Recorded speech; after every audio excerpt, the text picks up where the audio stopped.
Otep Assimi Goïta, Otep Choguel Koukala Maïga, c'est toujours moi, Doumbi Fakoli Doumbia, malien d'origine, sénégalais d'adoption, panafricaniste par conviction et citoyen du monde noir par devoir de combat. Mes seuls guides, mes seuls et uniques guides sont nos ancêtres seulement. Je ne connais pas les ancêtres des autres peuples. Ils ne connaissent pas mon peuple, je ne les connais pas. C'est pour ces raisons que certaines personnes disent que je suis un mécréant cafre. Mais j'assume mon cafria. J'assume ma mécréance et j'en suis fier. Comme toujours. Assimi Goïta Choguel Koukala Maïga, c'est juste à titre d'information. Ce trophée est le trophée du meilleur écrivain panafricain qui m'a été décerné par les African Awards au Cameroun à Douala. C'est notre consul à Douala qui est venu me le remettre en main propre parce que je ne pouvais pas faire le déplacement pour aller à Douala. C'est donc Moussa Silla qui est venu me remettre ce trophée. C'est juste à titre d'information.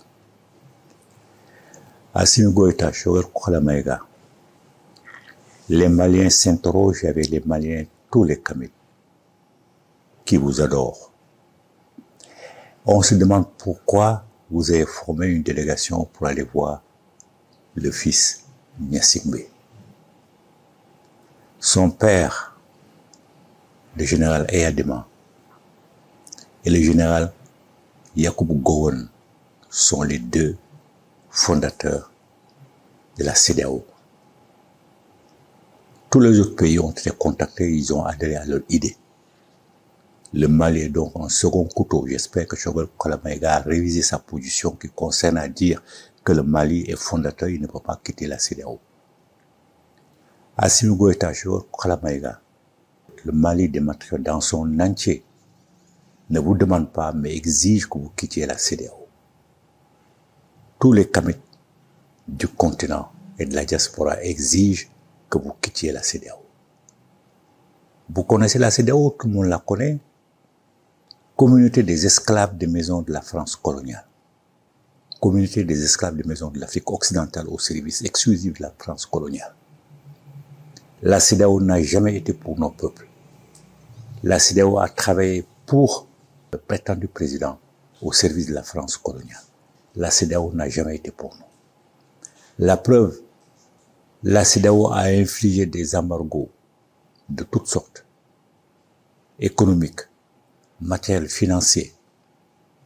Rien ne peut traverser les frontières. Voici des mois que ça dure. Nous souffrons, mais nos compatriotes des pays comme le Sénégal et comme la Côte d'Ivoire souffrent autant que nous, sinon plus. Mais la CEDEAO maintient quand même ces sanctions ridicules, illégitimes. Est-ce parce que Buhari, qui est le continuateur du général Gowon, mais s'inscrit dans la logique de la CEDEAO, à travers Goodluck Jonathan, est-ce à cause de ça que vous n'êtes pas allé le voir? Vous êtes allé voir le fils Eyadema.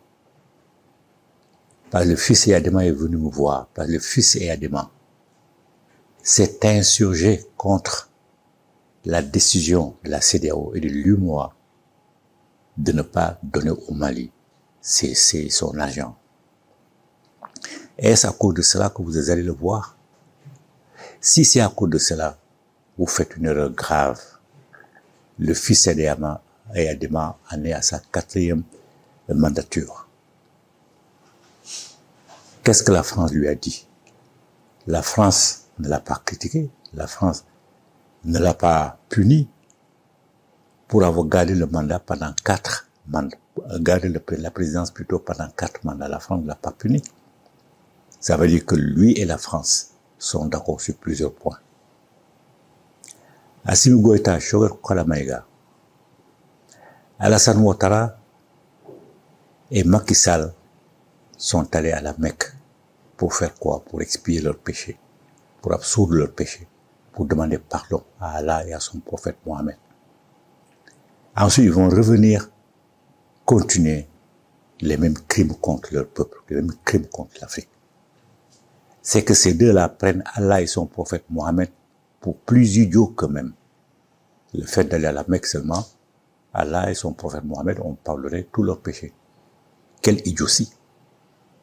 Et dès qu'ils prennent l'avion pour le retour, dans l'avion, certainement qu'ils sont même en train, ou qu'ils étaient même en train de préparer d'autres plans pour opprimer les peuples africains. Ils prennent donc Allah pour plus idiots qu'eux-mêmes. Vous, votre choix de les voir réellement nous pousse à nous poser plusieurs questions. Seuls les francs-maçons et les rosicruciens de la pire espèce s'attachent à leurs ennemis, dont ils savent très bien qu'ils n'aiment pas leur peuple. Nous ne disons pas que vous êtes des francs-maçons ou des rosicruciens, mais nous nous posons la question. Personnellement, je pense que vous n'en êtes pas. Mais on a le droit de se poser ce genre de questions. Mais pourquoi vous vous obstinez à tendre la main à des ennemis qui ne nous aiment pas, qui n'aiment pas leur propre peuple? C'est pas possible. Ou alors, pensez-vous comme Alassane Ouattara et comme Macky Sall, que Allah et son prophète sont avec vous, tout ce que vous demandez, ils vont vous le donner? Mais ce n'est pas un bon raisonnement, parce que depuis 2012, depuis que le Mali s'est empêtré dans ces problèmes à cause du djihadisme, tous les marabouts du Mali font ce que les Sénégalais appellent Waché Kamil, c'est descendre le Coran. Ils lisent le Coran dans toutes les mosquées. Mais la situation a empiré jusqu'à aujourd'hui. Vous êtes obligés, Assimi Goïta était camarade, à prendre le pouvoir. Donc Allah et son prophète Mohammed ne peuvent absolument rien faire pour sortir notre pays de sa situation. Ce sont les Famas qui peuvent le faire. Les Famas et nos ancêtres, si vous leur demandez, leur aide. Assimi Goïta, si tu réfléchis, tu sais très bien que chez toi, chez les Mianga, Clé, qui porte le nom suprême de Dieu, Clé ne va pas t'aider, mais les connaissances qu'il a données à tes compatriotes initiés, vont t'aider à t'en sortir. Parce que tous les dieux s'en fichent de ce qui se passe dans ce monde. Même notre mère, père primordial, c'est le Dieu ternaire, Jéhovah, Dieu le Père de Jésus et Allah, même notre mère père primordial se fiche pas mal de ce que nous pouvons faire. Elle a donné toutes les connaissances, à nos ancêtres, pour que nos ancêtres puissent nous aider à nous sortir des situations difficiles de ce monde. Ce sont les ancêtres seuls qui peuvent nous aider. Donc si vous avez honte de nos ancêtres, de vous afficher comme étant des enfants de nos ancêtres, de vous afficher comme étant le continuateur, franchement, vous décevez les Maliens et tous les Africains qui vous voient courir après la France et les serviteurs de la France, les esclaves de maison de l'Afrique occidentale au service de la France et la CEDEAO. C'est le nom que la CEDEAO mérite, le seul nom qu'elle mérite. Communauté des esclaves de maison de la France coloniale. Alors vous courez derrière cette affaire-là, qui nous humilie, qui humilie le peuple, qui humilie notre race dans son entier. Vous n'avez pas le droit de le faire. Assimi Goïta, tu n'as pas le droit de le faire. Tu n'as pas le droit de promettre qu'en 2 ans, tu vas assainir la situation du Mali. Tu sais très bien que tu ne le peux pas. En 2 ans, comment peux-tu éliminer le djihadisme? Comment peux-tu amener la paix partout au Mali?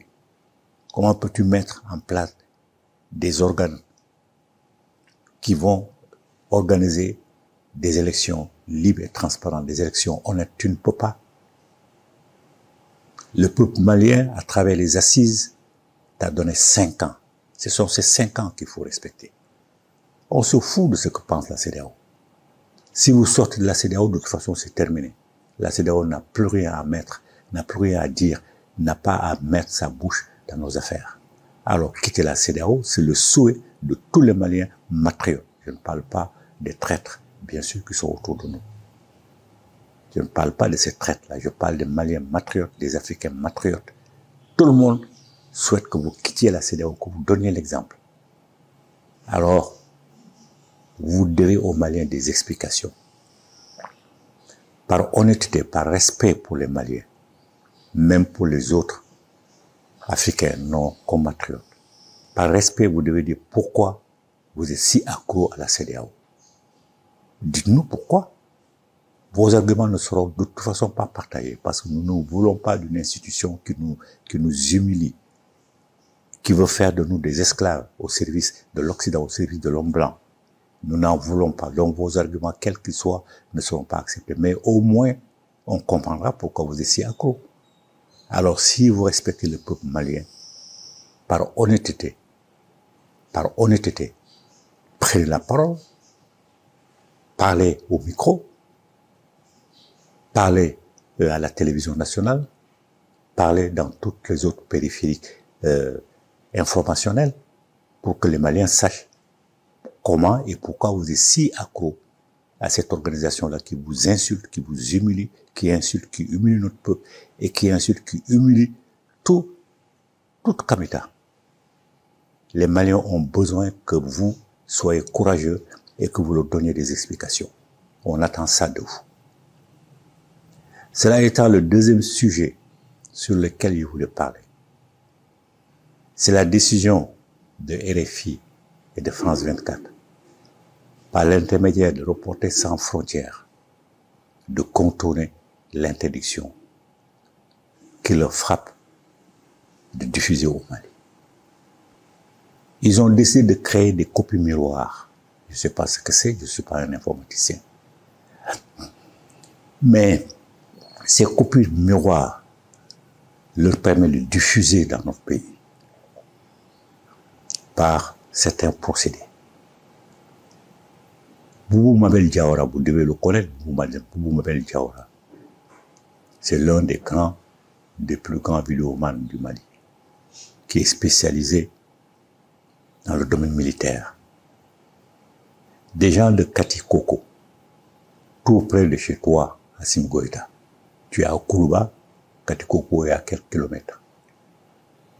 Ils l'ont interpellé parce qu'ils arrivent à avoir France Inter et FR4, je ne sais pas comment ça s'appelle encore. En tout cas, parce qu'ils arrivent à se connecter à ces deux médias qui ont été interdits d'accès au Mali.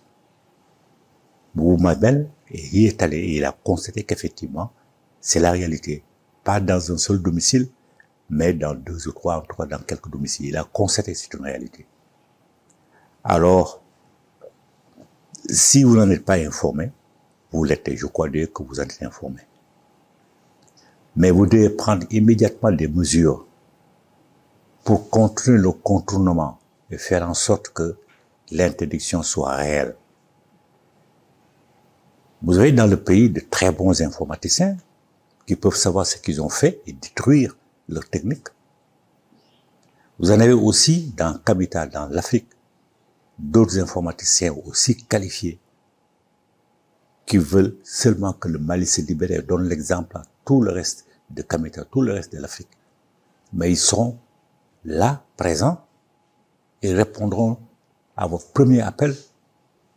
Ils viendront vous aider, vous allez contourner, casser cette technique criminelle que Reporters sans frontières a mise en place pour contourner l'interdiction. Ça, vraiment, vous devez le faire au plus vite. Ce sont les deux raisons pour lesquelles j'ai pris la parole. Sinon, j'aurais attendu longtemps avant de revenir vers vous. Mais je suis revenu vers vous parce que votre accro à la CEDEAO, communauté des esclaves de maison de l'Afrique de l'Ouest à la sorte de la France coloniale, ça nous interpelle. Ça interpelle tous les Maliens matriotes, tous les Africains matriotes. Si vous suivez les réseaux sociaux, vous verrez que beaucoup en parlent. C'est pour ces raisons que je suis intervenu. Je suis intervenu aussi par l'interpellation qui a été faite à Boubou Mabel Diawara pour aller constater que France 24 et RFI réussissent à contourner l'introduction pour diffuser leur message mensonger, leur message criminel, pour essayer de vous décrédibiliser et essayer de décourager nos compatriotes. Ça va être difficile parce que les Maliens savent le travail que vous faites, les Africains savent que le travail que vous faites, ils vont décourager personne, mais il n'est pas normal de les laisser faire. Alors je vous invite, là je ne vous oblige pas, je vous invite tout de suite à prendre les mesures nécessaires pour contrecarrer leur démarche criminelle. Mais par contre, pour la sortie de la CEDEAO, là, je vous rappelle que le Mali ne vous demande pas, le Mali exige de vous que vous en sortiez. Le Mali ne peut pas accepter que vous restiez dans une structure qui nous insulte à longueur de journée, dans une structure qui non seulement nous maltraite, mais maltraite aussi nos propres compatriotes qui sont dans leur pays. Le Mali ne peut pas accepter ça. Donc le Mali exige de vous que vous quittiez la CEDEAO. Et bien sûr, toutes les autres organisations satellites comme l'UA, comme l'UEMOA, tout ce que vous voulez. Il faut quitter. Il faut quitter. Le Mali ne veut pas de ces organisations-là. C'est ce que je voulais vous dire aujourd'hui. Mais je vais préciser. Oui, non, je crois que je l'ai déjà précisé. Donc c'est bon. C'est ce que je voulais vous dire aujourd'hui. C'est un message très court, mais c'est un message qui devait être dit en appui à d'autres messages de la même veine qui ont été formulés ici ou là pour vous dire de faire attention. Le fils Adema n'est pas crédible. Nous ne croyons pas en sa sincérité. Et de toute façon, comme je vous l'ai dit, quitter la CEDEAO, c'est le souhait de tout le Mali patriote. Pas le souhait des Maliens traîtres qui sont nombreux, qui n'attendent qu'une chose, que vous tombiez pour que d'autres esclaves de la maison, des francs-maçons de la pire espèce, des rosicruciens de la pire espèce, reprennent le Mali et l'offrent à la France coloniale et détruisent ainsi tous les espoirs que toute l'Afrique et toute la diaspora posent sur vous. Puissent nos vénérables ancêtres continuer de vous inspirer la pensée juste, la parole juste et l'acte juste, même si vous leur tournez le dos en allant vous prosterner devant les enceintes des autres. Puissiez-vous redevenir raisonnable. Amen, amen, amen, amen.